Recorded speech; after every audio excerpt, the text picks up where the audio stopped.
हमारे व्यास मंच पर जिन्होंने सुशोभित करके किसी काल के लोगों को भक्ति मार्ग पर आगे बढ़ाया, परम पूजनीय प्रातस्मरणीय श्री डोंगरे जी महाराज। जिस काल में आधुनिक व्यवस्थाएं नहीं थी, जिस काल में टीवी नहीं था, जिस काल में लोगों के पास में कथा सुनने का एक ही तरीका था, क्या, पंडाल में जाओ सुनो, उस काल में लाखों वैष्णवों को भगवत प्रेम सिखाया श्री डोंगरे जी महाराज ने।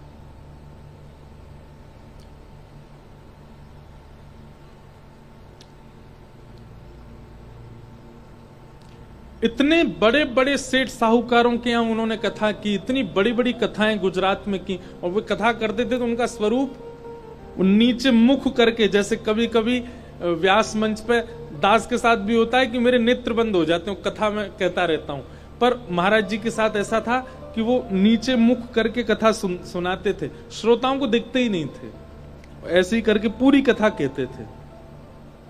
लाखों की तादाद में लोग कथा में आते थे।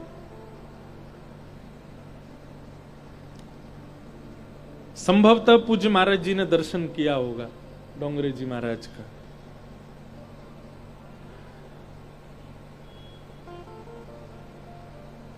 उनका नियम था, ये हमारी शिक्षा के लिए भी है ये बात, आप लोगों के लिए भी, उनका नियम था कथा में जो भी प्राप्त होता था, जो भी दक्षिणा मिलती थी, जो भी लोग चढ़ा देते थे, जो भी उनको कुछ देते थे, वो सब इकट्ठा करते और 7वें दिन वहां पर उतनी धनराशि से एक अन्य क्षेत्र चालू कर देते उसी नगर में, कि यहां आने वाले सब वैष्णवों को प्रसादी की व्यवस्था इसी धनराशि से हो। आज भी कितने नगरों में महाराज जी के अन्य क्षेत्र चल रहे हैं। उनकी धर्म पत्नी जब उन्होंने अपने प्राण त्यागे तो ऐसा सुना गया है कि महाराज जी के पास अंतिम संस्कार करने के लिए भी धनराशि नहीं थी। बड़े बड़े धनाढ्य वहां पर सामने खड़े थे और वे सब एक इशारे पर कर सकते थे सब व्यवस्थाएं, पर महाराज जी का ऐसा नियम था नहीं। तब उन्होंने क्या किया, अपनी पत्नी के ही कानों के कुंडल और जो स्वर्ण के 2-3 आभूषण थे उनको बेच करके जो धन मिला उससे संस्कार किया, उससे ब्राह्मण भोज आदि सब कराए। मन स्थिर, ये एक वैष्णव का दर्शन है। वैष्णव, आप तिलक लगा करके घूम रहे हो, आप कंठी पहन के घूम रहे हो, हाथ में माला जी लेके घूम रहे हो, ये आपका बाह्य दर्शन हो सकता है, पर वास्तव में वैष्णवता तब पता चलती है जब आपकी विषम परिस्थिति आई और उस समय में आपकी बुद्धि, विवेक, वाणी किस प्रकार का निर्णय लेती है, किस प्रकार का व्यवहार करती है, उससे पता चलता है कि आप वैष्णव हो कि नहीं हो।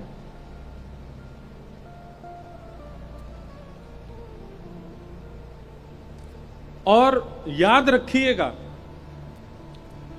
जिनके चित्त में केवल भक्ति है वो अपनी जीवन की परिस्थितियों में डगमगा सकते हैं, पर भक्ति ज्ञान वैराग्य सहित है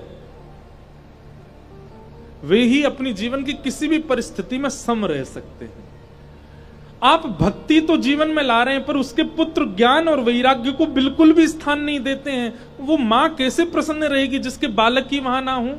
हम ये नहीं कहते कि ज्ञान प्रधान हो जाओ, ये नहीं कहते कि वैराग्य प्रधान हो जाओ, रहो भक्ति प्रधान ही, पर ज्ञान वैराग्य चित्त में होने अति अनिवार्य हैं।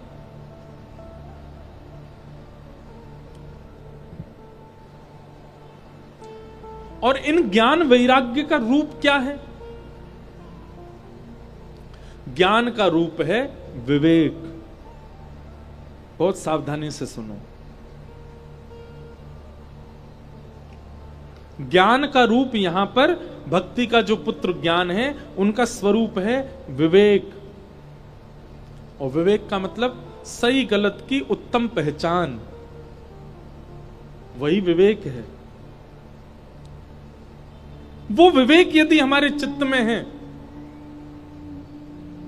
तो निश्चित है हमारी भक्ति हमें हर स्थिति में सम रखेगी। अब मुझे तो इतने चरित्र याद आते रहते हैं, कभी कोई भाव मीराबाई के चरित्र में भी आता है कि जब जिनसे उनका ब्याह हुआ,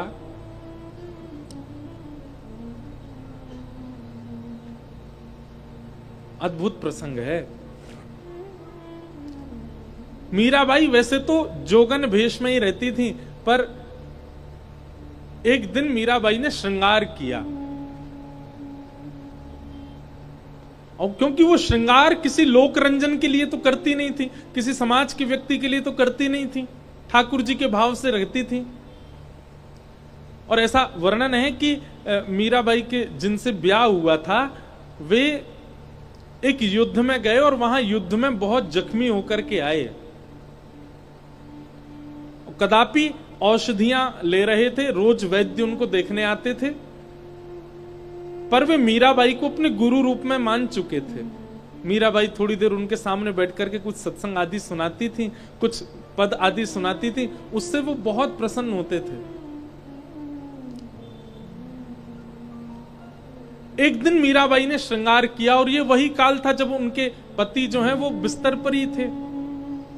समाज के लोगों ने बहुत निंदा की, उनकी ननद और उनके देवर और पूरा परिवार तो उनके विपक्ष में ही रहता था। पर मीराबाई की स्थिति कौन जाने, वो लोक रंजन में नहीं थी ना। लोक रंजन में होती, समाज के भाव में होती तो शायद वो श्रृंगार ना करती ऐसी स्थिति में, पर वे तो ठाकुर जी के लिए ही रहती थी। और समय का चक्र भी ऐसा कि जिस दिन मीराबाई ने श्रृंगार किया, सुबह से ही लोग बाग उल्टी सीधी बातें बना रहे थे, और कदापि उनके जिनसे ब्याह मात्र हुआ था वो ब्याह भी केवल और केवल समाज के लिए ही हुआ था। मीराबाई ने पहले ही मना कर दिया था कि जो एक पत्नी का कर्तव्य होता है मैं वह निर्वहन नहीं कर पाऊंगी, यह जानते हुए भी उनसे विवाह किया था। समय का चक्र ऐसा कि जिस दिन मीराबाई ने श्रृंगार किया, लोग बाग सुबह से बातें बना रहे थे, और कदापि जिनसे ब्याह हुआ था उनके प्राण भी उसी दिन चले गए। तो लोगों के पास और वाक्य मिल गए और बहाने मिल गए मीराबाई को कोसने के, टोकने के, भला बुरा कहने के।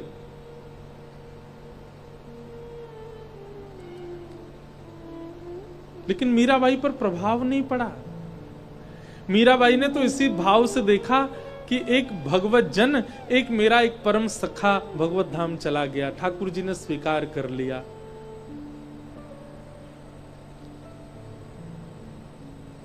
मीरा चरित्र अद्भुत है, मीराबाई के भाव अद्भुत हैं।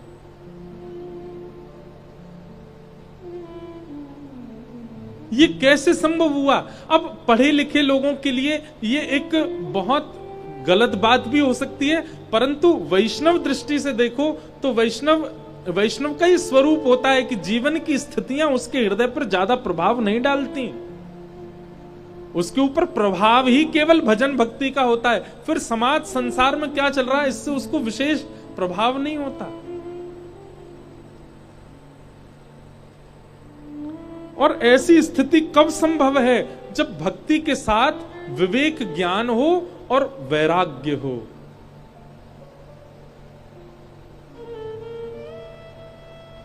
भक्ति के प्रथम पुत्र ज्ञान, जिनका तात्पर्य है विवेक, विवेक यानी सही गलत की पहचान होना। और क्षमा कीजिएगा, आप सही गलत की पहचान समाज में कितना भी घूम लीजिए, पूरे विश्व की यात्रा कर लीजिए, कितना भी पढ़ लिख लीजिए, लेकिन विवेक बुद्धि, सही गलत की पहचान केवल सत्संग से आपके जीवन में आ सकती है, नहीं तो अन्यथा नहीं आ सकती। बड़ी बड़ी यूनिवर्सिटी में पढ़े लोग, बड़े बड़े दुनिया का भ्रमण करने वाले लोग एक महापुरुष के सामने ही अपनी संशय का समाधान पूछने आते हैं। वो महापुरुष जो अपनी कुटिया से बाहर ही नहीं जाता, वो इतने बड़े बड़े संशयों का समाधान कर देता है। किसी समय पर हो सकता है यहां पर कुछ लोग हों, उन्होंने दर्शन किया हो, हमारे वृंदावन में श्री देवरा बाबा, बड़े बड़े राजमंत्री तक आते थे। बाबा केवल अपनी कुटिया में बैठे रहते थे, ऊपर से ही बात करते थे, और एक ही समय था उनके मिलने का। लोग जाकर के प्रश्न करते, सबके उत्तर देते थे। आज वर्तमान में परम पूजनीय श्री प्रेमानंद जी महाराज, कितने लोग जाते हैं उनका दर्शन करने, कितने बड़े बड़े विद्वान भी जाकर के अपनी जिज्ञासाएं पूछते हैं। 2 किलोमीटर भी नहीं चलते वे बस 2 किलोमीटर का ही आवागमन है, उतने बीच में ही उनको इतना पता है कि वो सबके प्रश्नों के उत्तर देते हैं। कैसे? क्या केवल भक्ति है उनके जीवन में? नहीं, ज्ञान और वैराग्य दोनों हैं, इसलिए भक्ति प्रसन्न रखती है। हमारे परम पूजनीय श्री मलुक पीठ वाले महाराज जी,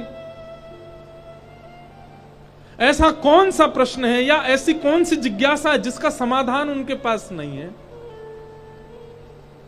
तो ये बात बिल्कुल पक्की है कि भक्ति यदि जीवन में आई है तो भक्ति भी आपको सम तभी रख पाएगी, भक्ति भी आपको अत्यंत प्रसन्न तभी रख पाएगी जब भक्ति के पुत्र ज्ञान और वैराग्य भी आपके चित्त में हो। पर आजकल के लोगों को केवल भक्ति से मतलब है, ज्ञान और वैराग्य का त्याग कर चुके हैं हम।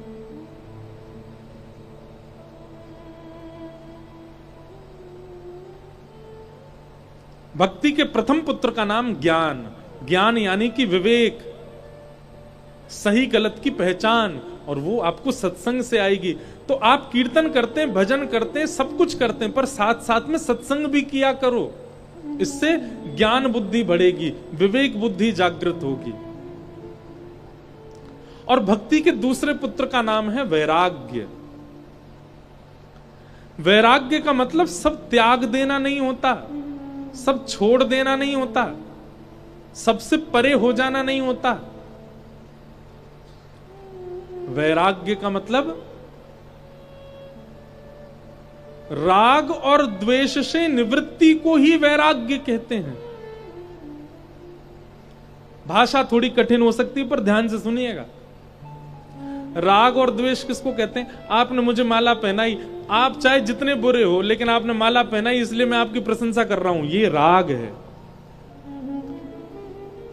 किसी ने मेरे को बहुत कुछ दे दिया, अब चाहे उसमें लाख दोष हैं लेकिन फिर भी मैं उसकी प्रशंसा कर रहा हूं, ये राग है। और कोई कितना भी अच्छा है लेकिन मेरी गलती पर उसने मुझे टोक दिया, फिर भी मैं उसका द्वेषी बना हुआ हूं, ये द्वेष है।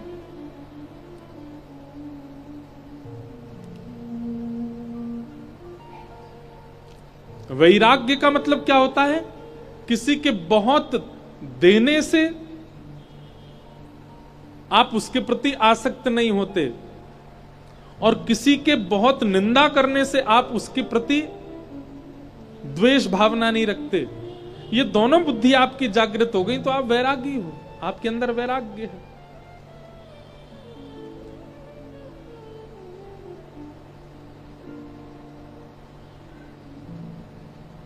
वैराग्य, वैराग्य का दूसरा अर्थ क्या होता है? वस्तु का त्याग नहीं, पर वस्तु के प्रति जो आपकी बहुत ममता है उसका त्याग। एक बात सत्य मानिएगा, शरीर से किसी को छोड़ देना वो त्याग नहीं होता, मन से छोड़ देना त्याग होता है। कई बार हम उन लोगों का साथ देते हैं जिनको हम मन से नहीं चाहते, पर शरीर से ऐसा दिखाते हैं कि हम तो तुम्हारे साथी हैं। ऐसी स्थिति संसार की माया के प्रति हो जाए। आप महंगे फोन रखो, आप महंगी गाड़ियों में चलो, आप चाहे जो करो, सब कुछ आपके सामने प्रस्तुत कर दिया जाए, लेकिन उन सब कुछ वस्तुओं को देखते हुए भी उनके प्रति आसक्ति भावना ना होना, यही वैराग्य है। उसके प्रति आसक्ति ना होना, वही वैराग्य है। और माफ कीजिएगा, जब तक ये दोनों आपके चित्त में नहीं आएंगे, विवेक ज्ञान और वैराग्य, तब तक आप अपनी भक्ति से प्रसन्न नहीं हो पाओगे, आप अपनी भक्ति से आनंदित नहीं हो पाओगे, उस परम सत्व का दर्शन नहीं कर पाओगे। और ये दो स्थिति दो ही प्रकार से बन सकती हैं, या तो बहुत सत्संग करके इन दोनों को जागृत करो कि ये विवेक है और ये वैराग्य है, और या फिर दूसरा तरीका है बहुत भोले बन जाओ, इतने सरल, इतने सहज, इतने सीधे बन जाओ, कुछ पता ही नहीं है संसार में। दूसरा वाला बहुत कठिन है, भोला बनना। आजकल सबको सब कुछ पता है, इसलिए सीधा और भोला बनना तो बहुत ही मुश्किल है। सबको सब पता है, इसलिए पहला वाला अप्लाई करो। क्या विवेक क्या है? सत्संगों के द्वारा जानना शुरू करो। और वैराग्य क्या है? सत्संग के माध्यम से जीवन में उतारना प्रारंभ करो। 56 भोग सामने रखे हैं, लेकिन फिर भी जीव लपलपाए ना, इसको वैराग्य कहते हैं। अत्यंत भोग्य वस्तु सामने है, पर फिर भी आपकी इंद्रियां उसके प्रति जाए ना, इसको वैराग्य कहते हैं।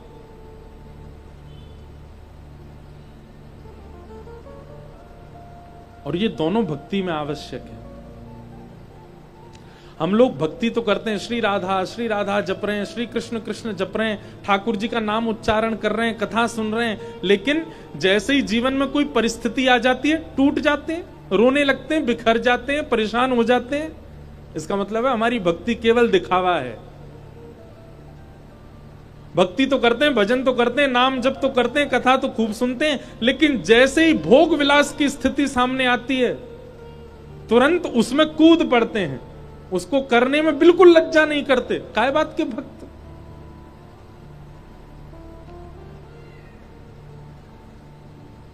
नहीं। अगर सच्ची वैष्णवता चित्त में होगी तो आप वह माहौल स्वीकार ही नहीं कर सकते जो ठाकुर जी के विपरीत हो। और माहौल यदि नहीं भी छोड़ पाते तो आप मन से उसमें रमोगे नहीं, बस तन से खाना पूर्ति करने जाओगे उस माहौल में।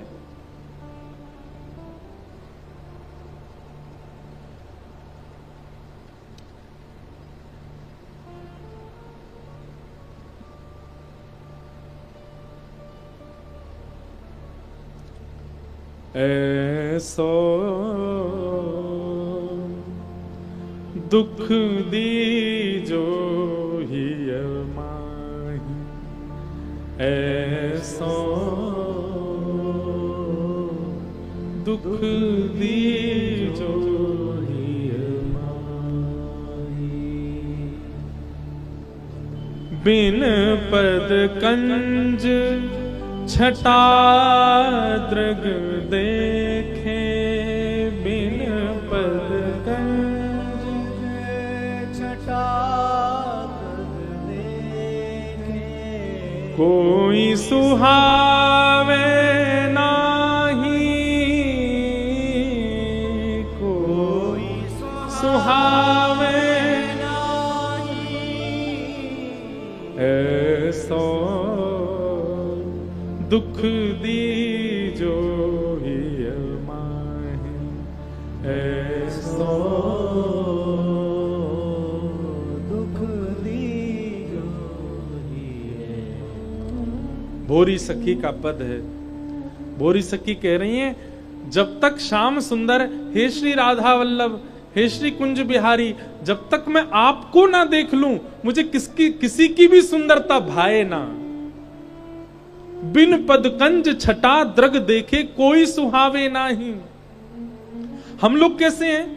हम राधा वल्लभ जी को भी देख आए, राधा रमन जी को भी देख आए, सबको देख आए, पूरे वृंदावन को दर्शन कर आए, और उसके बाद हमको अन्य किसी का रूप भी भा गया, अन्य किसी के सौंदर्य पर भी हम लट्टू हुए जा रहे हैं। क्षमा कीजिएगा, बुरा नहीं मानिएगा,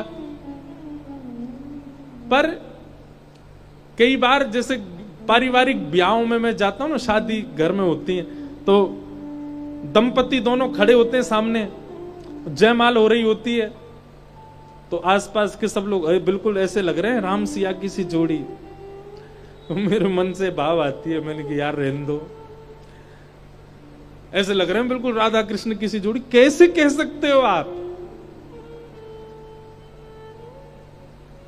आपने अभी अनुभव ही नहीं किया श्याम सुंदर का।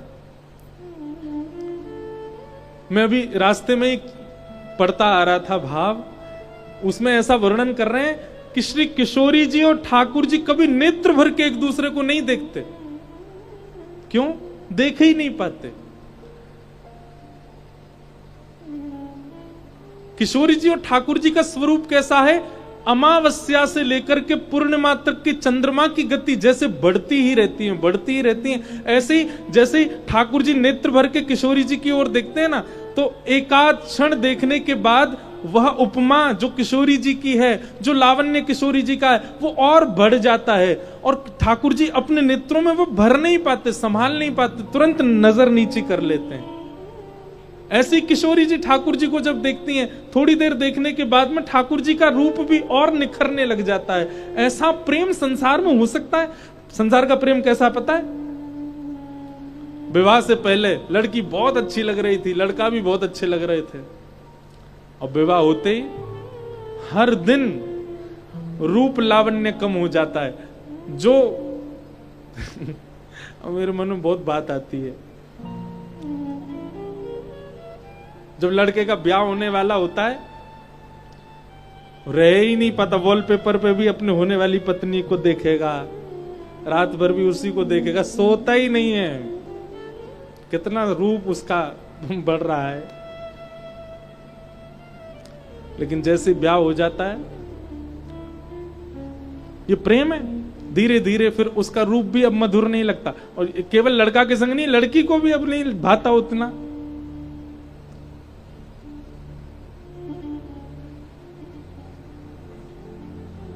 हमारे श्यामा श्याम को देखो, इसीलिए ठाकुर जी जब मंदिर खुलता है ना, पर्दे खुलते, तो हमारी ओर मुख करके क्यों खड़े हैं? क्योंकि श्री जी के लावण्य को जब पर्दा लगा था, थोड़ी देर देख लिया ठाकुर जी ने, उसके बाद अब देख ही नहीं सकते। इतने ठाकुर जी को लगता है कि अब मैं कैसे, इतना रूप लावण्य है, मैं कैसे इसको संभालूं? तो ठाकुर जी इधर देख लेते हैं। बिहारी जी में क्षण क्षण पर्दा होता है, उसके कई भाव बताए जाते हैं, पर एक भाव ये भी, जितनी देर पर्दा होता है ठाकुर जी उतनी देर ही श्री जी को देखते हैं, और जैसे ही पर्दा हटता है ठाकुर जी कहते हैं अब इससे अधिक मैं देख ही नहीं पाऊंगा, उसके बाद थोड़ा संभालना पड़ेगा ठाकुर जी को। तो फिर संसार की ओर देखते हैं, हम सबको दर्शन देते हैं, दर्शन देकर के जब नेत्र थोड़े और व्याकुल हो तो फिर पर्दा आता है, फिर श्री जी को देखते हैं, फिर श्री जी को देख करके भर जाते हैं नेत्र, फिर पर्दा खुलता, फिर हमारी ओर देखते हैं। पूर्णिमा आती ही नहीं है प्रियतम और प्रिय के प्रेम में, क्योंकि चंद्रमा ही बहुत विशाल है प्रेम का, बढ़ता ही जा रहा है, बढ़ता ही जा रहा है, बढ़ता, नित्य नूतन भाव बढ़ रहा है। अरे क्या कहें, निकुंज लीला में तो ऐसा भी वर्णन आता है कि ललिता विशाखा तो श्री जी के निज भवन में जितने शीशा हैं, जितनी आरसी हैं, सब में पर्दा डाल के रखती हैं। क्यों? क्योंकि श्री जी कई बार तो अपने रूप को देख करके स्तब्ध खड़ी रह जाती हैं, अपने रूप लावण्य को ही देखने लग जाती हैं।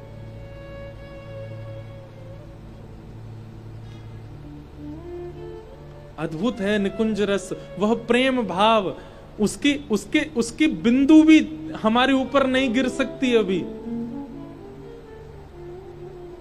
कहां प्रेम है संसार में? हमें लोग बाग जब कहते हैं तो कितनी सुंदर जोड़ी लग रही, बिल्कुल श्याम सुंदर किशोरी जी जैसे लग रहे हैं। अरे देखा आपने ठाकुर जी किशोरी जी को?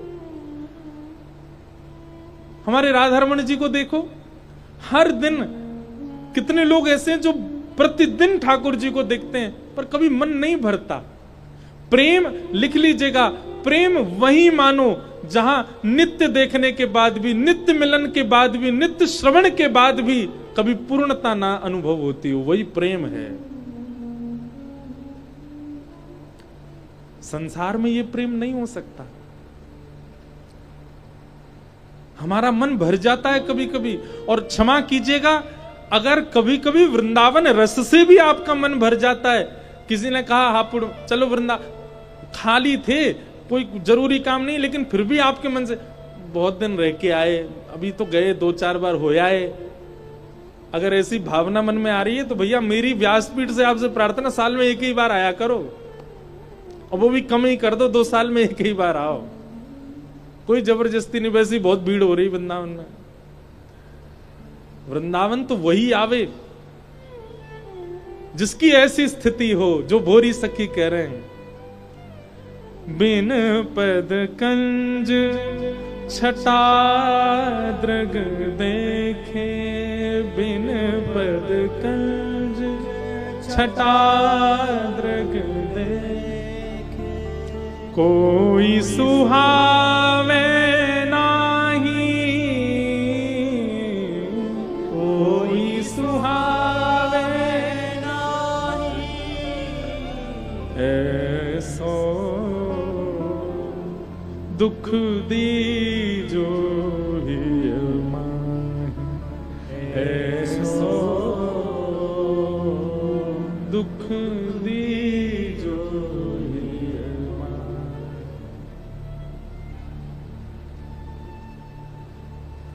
एक बहुत सुंदर पद है, गाओ। नयन भर देखूं नंद कुमार,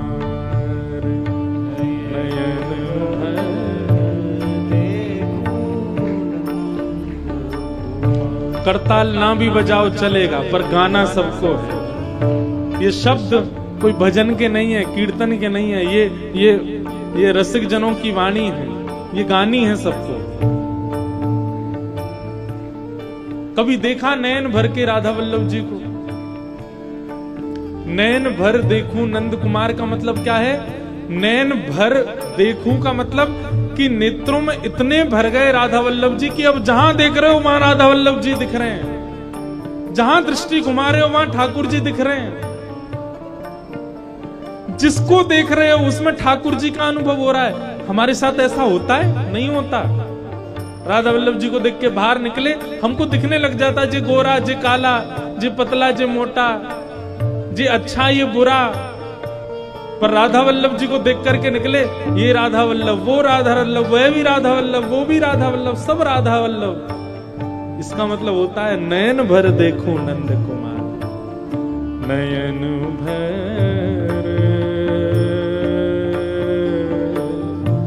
देखूं नंद कुमार, नयन भर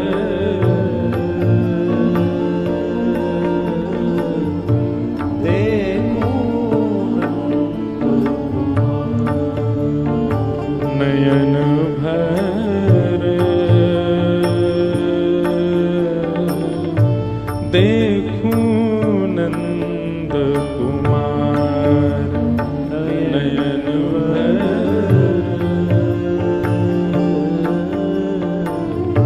देखूं। कुम्मन दास जी का पद है, ता दिन ते सब भूल गई,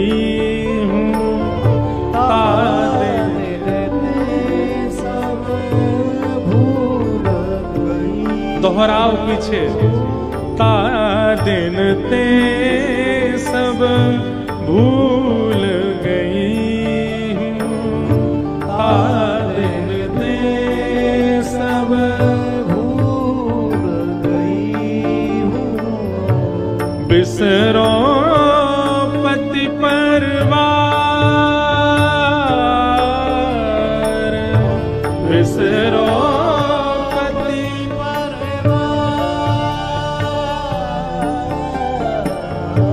बिसरो पति परिवार, बिसरो पति परिवार, नयन भर देखूं नंद कुमार, नयन भर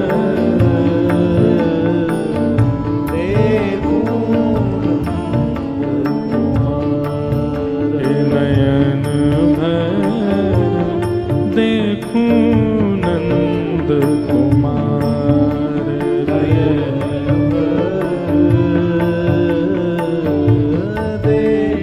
श्री गिरधर गोपाल की जय हो।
अगर यह स्थिति अनुभव हो रही है तो समझो। अगर एक बात और कह दूं तो कोई अतिशयोक्ति नहीं, यह स्थिति यदि बन रही है तो यह भी मान सकते हो कि श्री आपने राधा वल्लभ जी को नहीं, आपको राधा वल्लभ जी ने देख लिया है। ता दिन ते सब भूल गई हूं, बिसरो पति परिवार। सब भूलने लग जाओ, बस एक सांचे राधा रमण याद रहें, एक गिरधर गोपाल याद रहें बस। कुम्मन दास जी अगली स्थिति बताते हुए कह रहे हैं कि जिसने ठाकुर जी को नयन भर के देखा होगा उसकी स्थिति क्या होगी। बिन देखे हो विकल भई हो, बिन देखे हो जैसे बिन जल मछली, बिन देखे विकल भय हूँ, बिन देखे हो विकल भय हूँ। अंग अंग सब हार, अंग अंग सब हार। कुंभन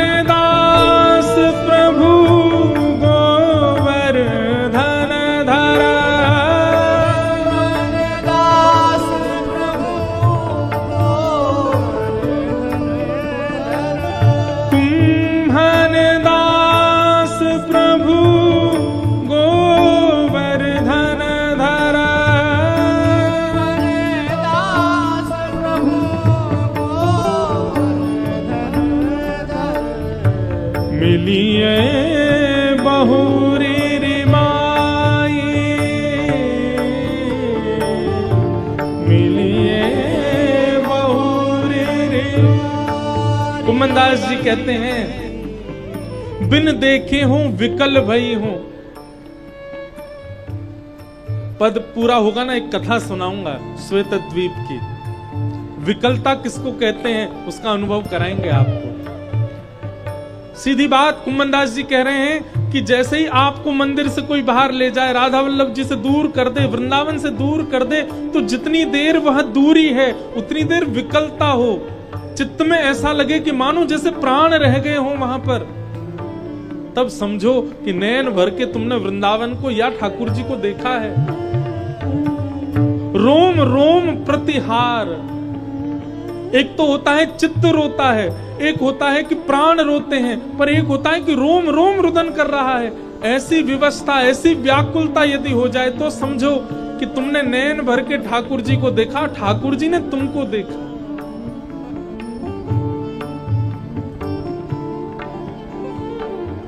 देखूं नंद कुमार नयन भर